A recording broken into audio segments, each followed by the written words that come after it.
Today we're joined by Coach Tim. He's the director and head coach of West Coast Hustle. Thanks for joining us today, Coach. You're welcome. Thank you for having me. Before we get started, I'd like to ask each one of my guests, who's your GOAT? Who's your GOAT? Well, if who's inspired me to coach and want to start to do this, it would be John Wooden and Bobby Knight. Wow, Those are the wow. two. Absolutely. And I know you're a big SC Fight On fan. I am. I am.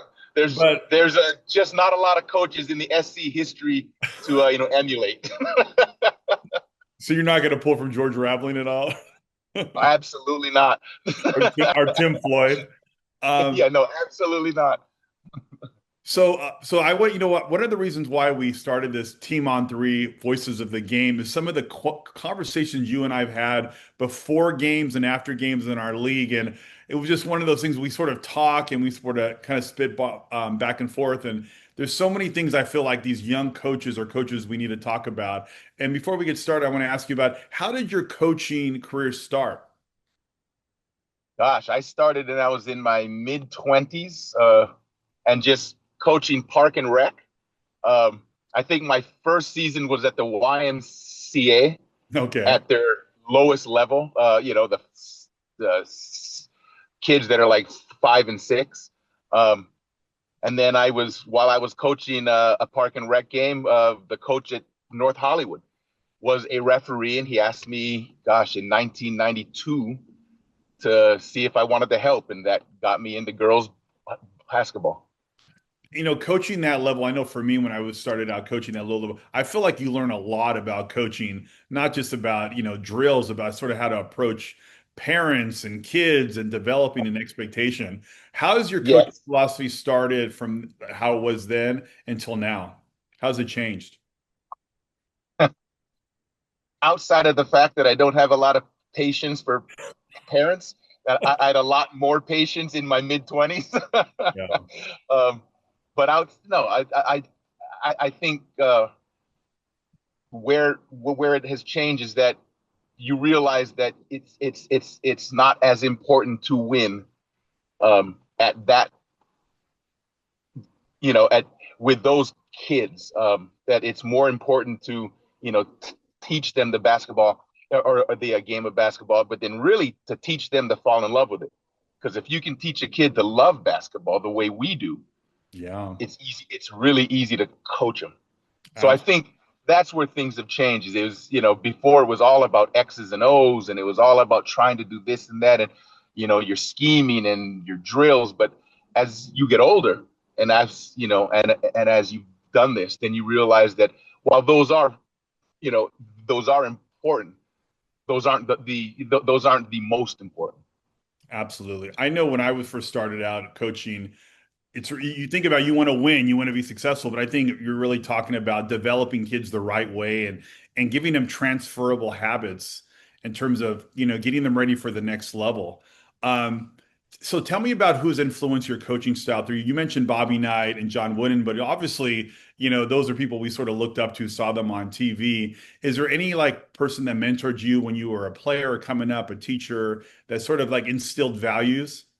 Absolutely, and I don't even have to think twice. I was very fortunate and very lucky to be an assistant coach at Alamany underneath Coach Hurley.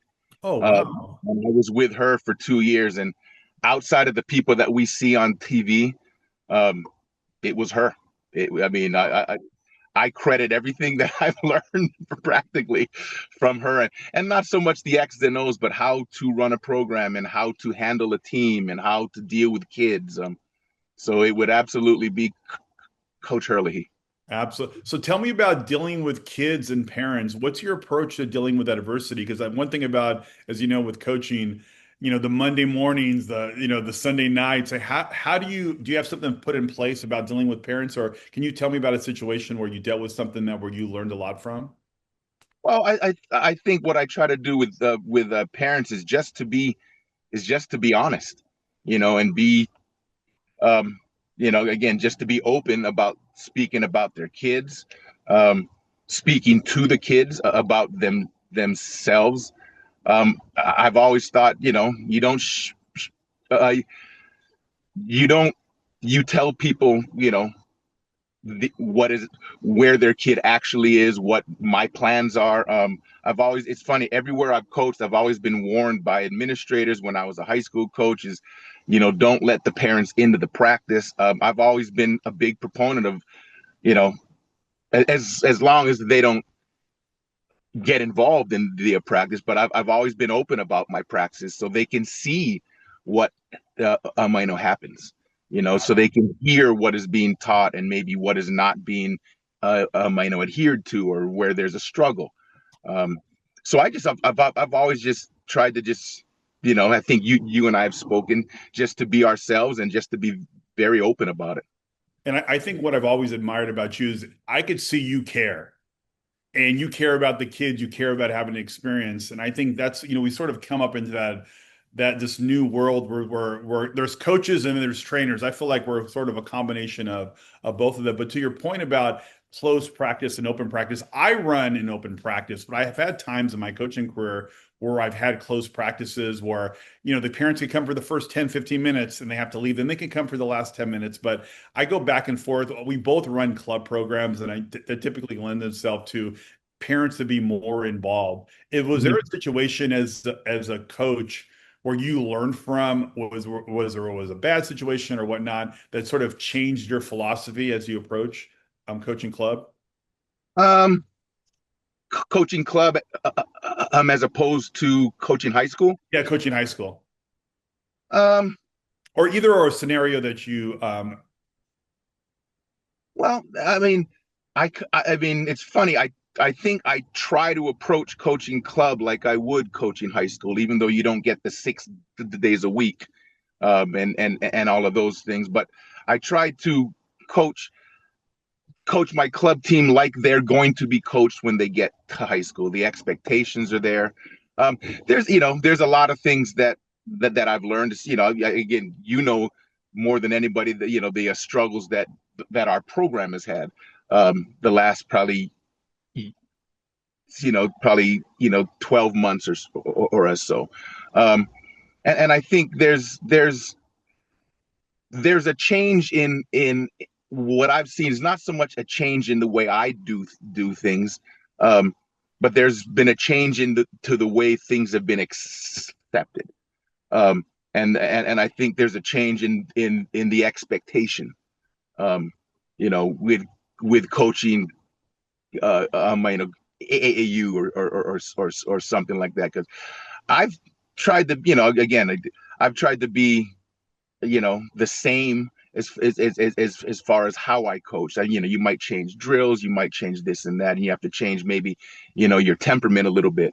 Um, but I've seen the biggest changes is in how things are accepted now.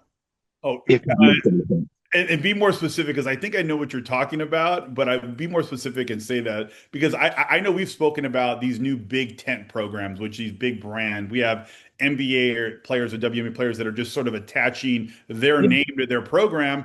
They never show up to a practice. They're never involved.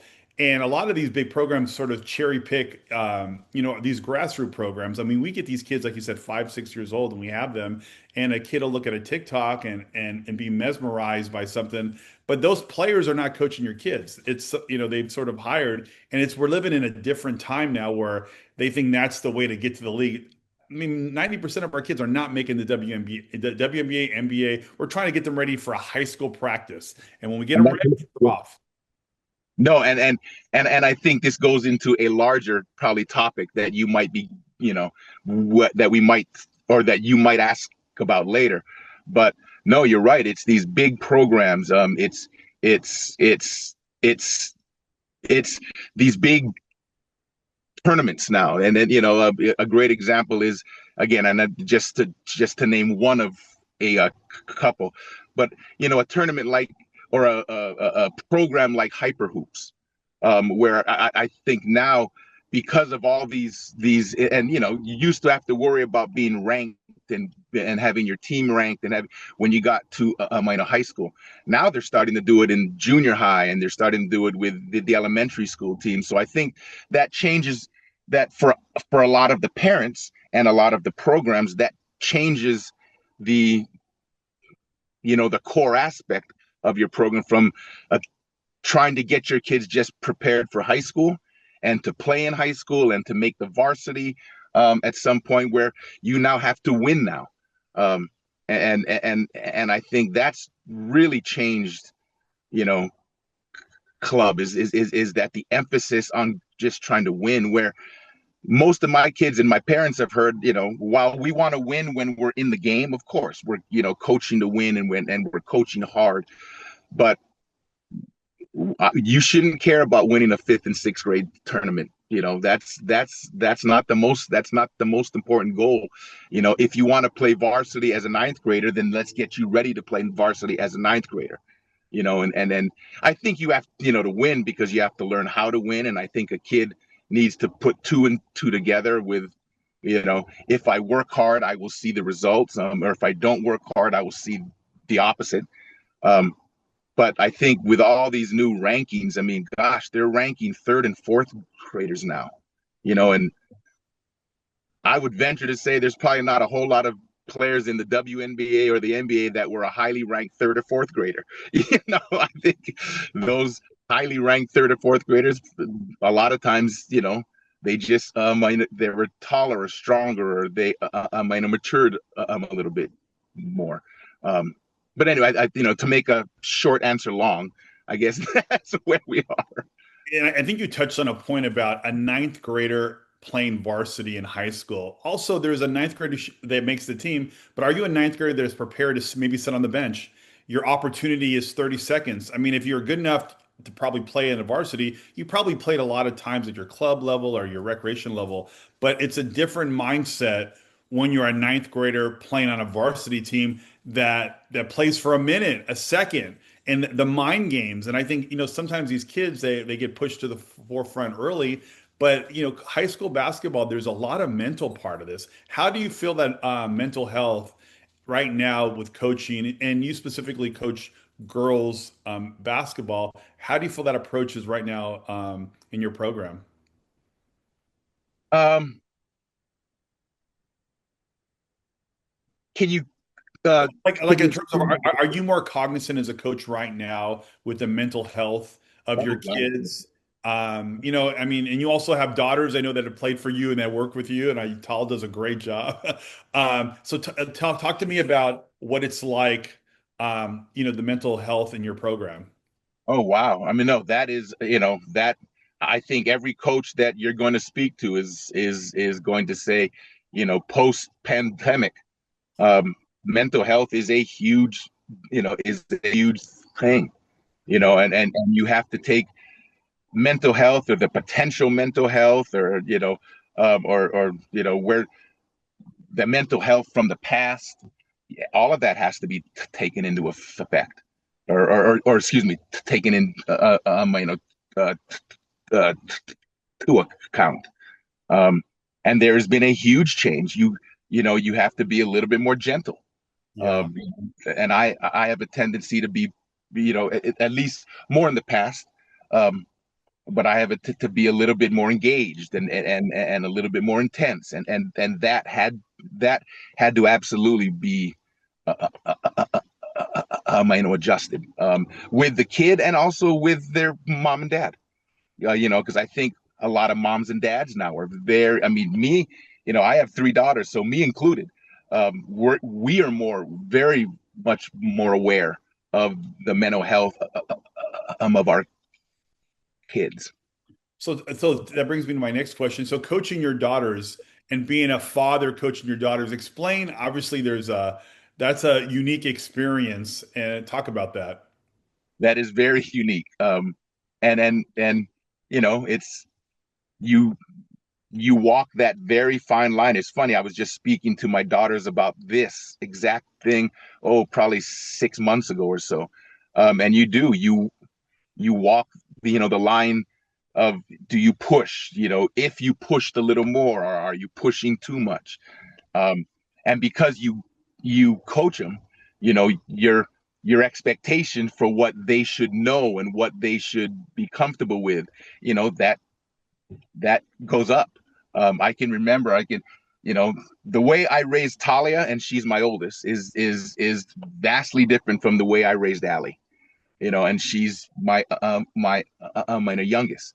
I can remember the last, one of the last times with Talia. Talia was probably in sixth grade, and she was asked a question at practice, at a at an AAU practice. And I was there, of course, because the practices are open like most of the AAU practices.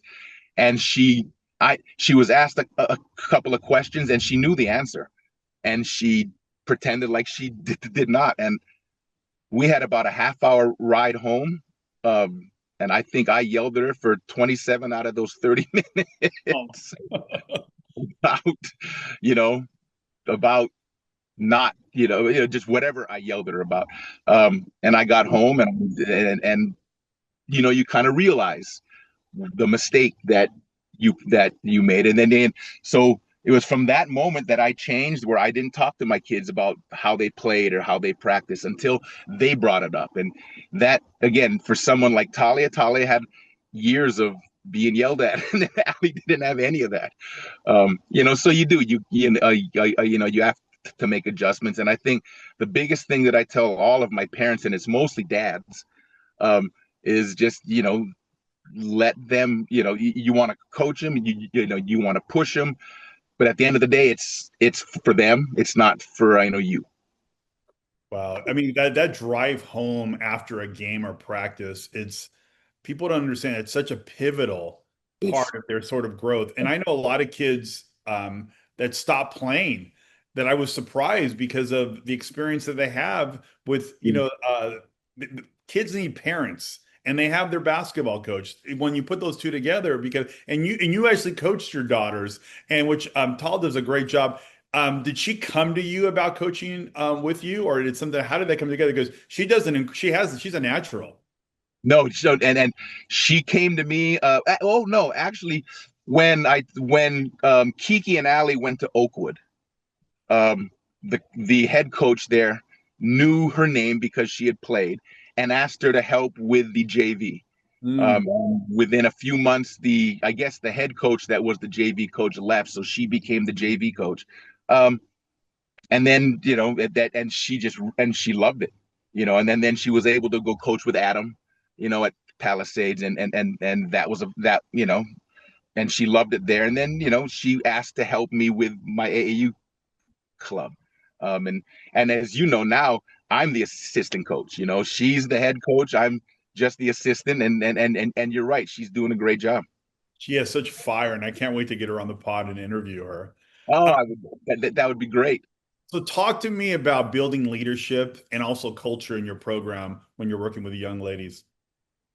That, to me, is the most important part. I mean, again, I always tell parents when I first speak to them that basketball is basketball, whether they're playing for you, or whether they're playing for me, or whether they're playing for somebody else. I mean, at the end of the day, basketball is basketball. You know, there's maybe some better offensive coaches or defensive coaches, or whatnot.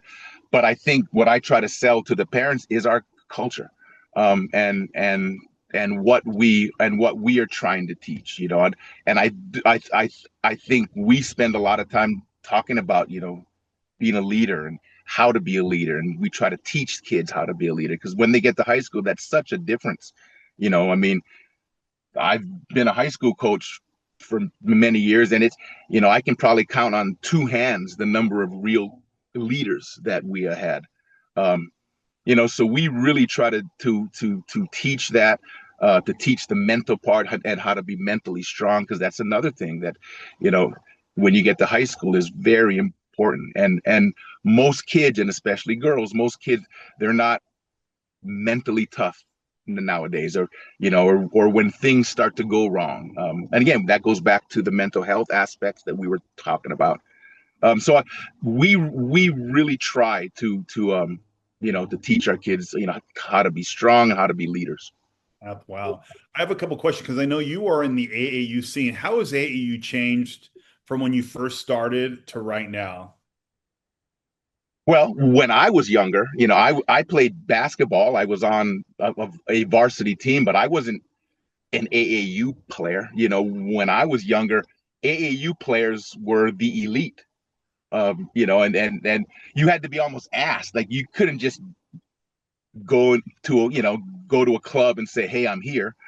You had to be asked, and I was never asked. To be honest, nowadays it's you know club basketball is kind of like the scouts now. It's playing an instrument. It's just an activity, and I think a lot of the expectations for um, kids now are everybody wants a scholarship, and everybody thinks that if they just play from the time they play AAU or they play club, that the scholarship is there. Um, and I think that's one of the biggest changes. And part of it is with personal trainers. And again, there are some great personal trainers. So I'm not speaking ill about the entire, but there's a lot of people that they promise things, and you can do this, and I always tell the story that I had a kid that played, and a parent took her to a personal trainer, and she came back to me and said he's going to make her shoot like Kobe. And the fact that somebody would even say that to a kid, and unless you're putting in the 18 hours a day, you're not going to shoot like Kobe. you know I think for me, I think, I go back and forth.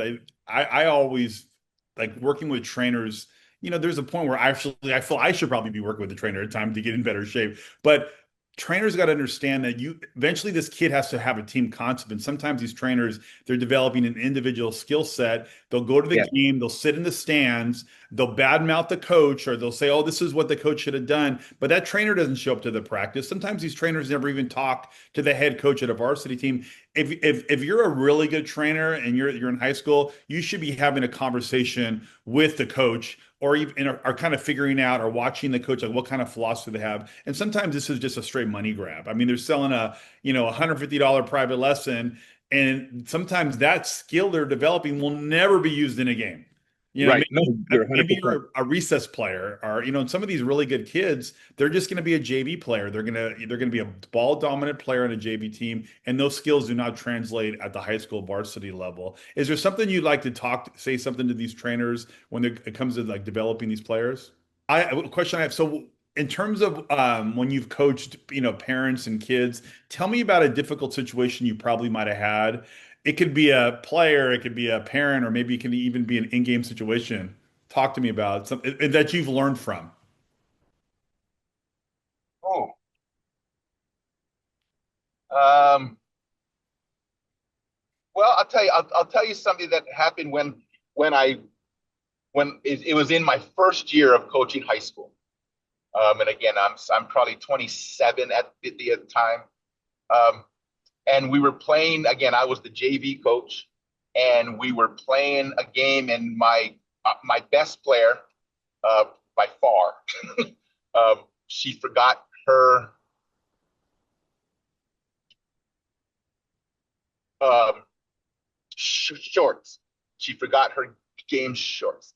Um, and without even thinking twice about it or what I was doing, I asked our worst player to allow her to borrow her game shorts.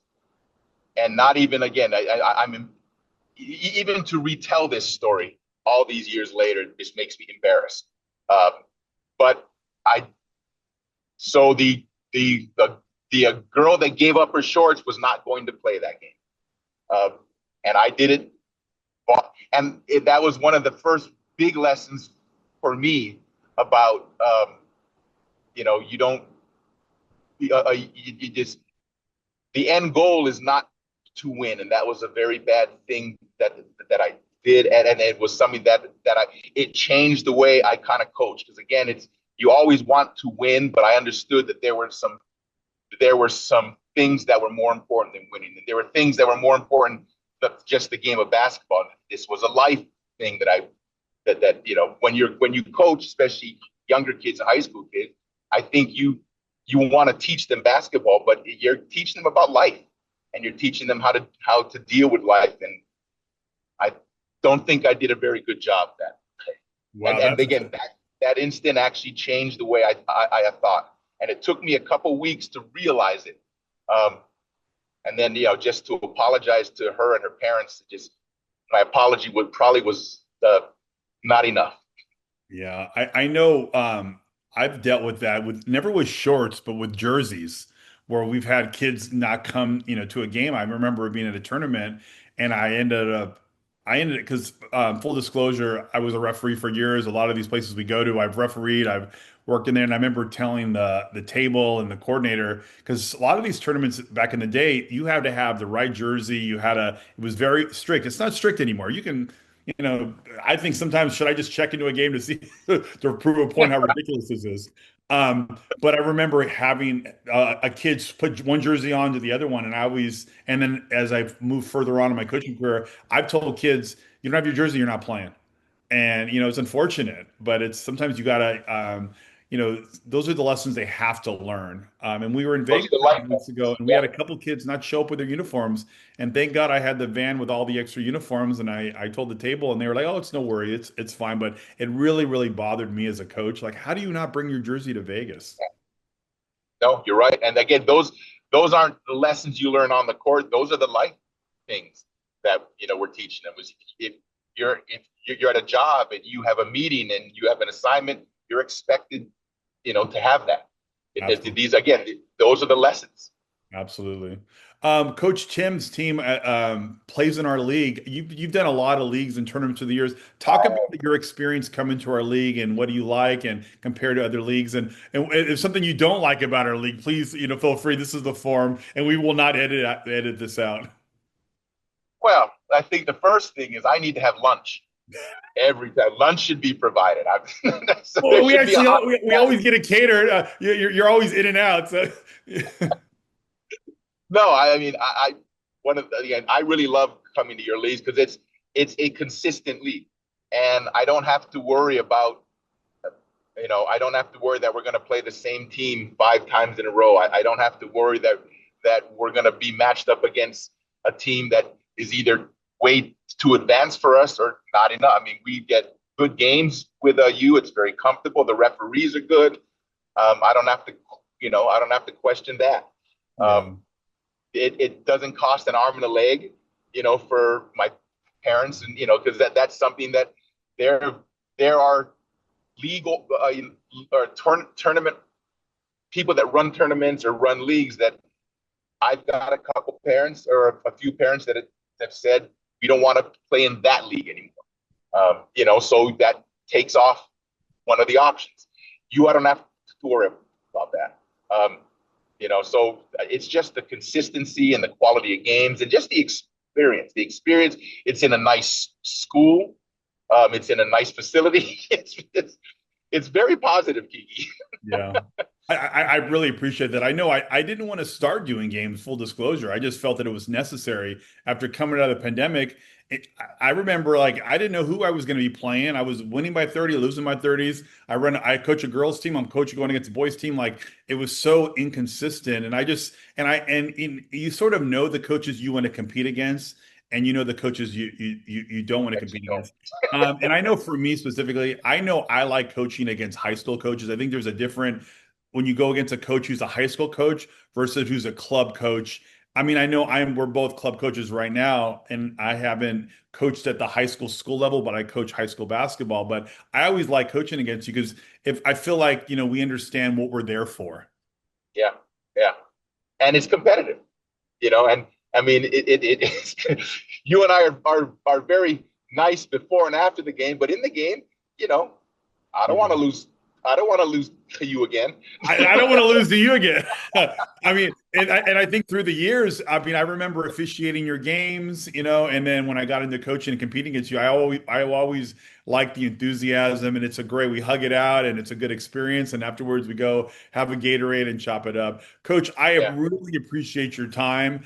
Those who are listening, if you have any comments or questions at all you like to have for future guests, put those in the chat box. Coach, I can't wait to see you in a couple weeks, give you a big hug and catch up. And thanks for joining. Is there something you like to say to the listeners? You want to get off your chest or blow the whistle real quick? Well, first, it's like to say thank you to you because this is again when you told me about it yesterday, it's a great idea. And I'm so glad that you're doing it because I think we need to have a lot more of these types of, uh, talks. Um, and things I like to get off of my chest is really, and I think you kind of said it, you know, I always say, when I coach, the older kids, I know the high school kids, I try to have a relationship with their high school coach, to kind of let them know this is what we do. Is there anything you want us to add, that maybe we can emphasize that would help you? Because at the end of the day, with our younger kids and our high school kids, we're trying to get them to be good players and productive players on their high school team. Uh, and so I would encourage more high school coaches to take advantage of that. And again, I'm not going to have them tell me what they want me to run, but I would like to have a relationship with them. And I think for so long the club coach and the high school coach have kind of been at odds, and I think that's to the detriment of the kid. So I would one thing to get off my chest is I would hope that more high school coaches would be open and more AAU and club coaches would be open to having a relationship with the high school. It doesn't have to be a great relationship, but just one that they're not, they're not looking at each other from across the basketball gym every in a home game. Absolutely. And I think up to the point, these young coaches, and if you maybe had a beef with a coach in the past or whatnot, you got to get over it. It's sometimes to the detriment for the kids. And in the end, we are there for the kids. They're not there for you, and don't put yourself ahead of that. And once you resolve that, I think we want to, and we're going to wrap up right after this. I know all the conversation you and I had, it was one of the main reasons why we had this podcast is that we got to come together as a group right now. I think travel ball right now is in a difficult spot, and I think if we can have these conversations out in the open, people can learn from this. That's why we wanted to put this podcast together. Thank you so much, Coach. I'll see you in a couple Thank of you. weeks. Thank you. I'll Thank talk to you later, buddy. you. All right, Bye-bye. brother. Bye.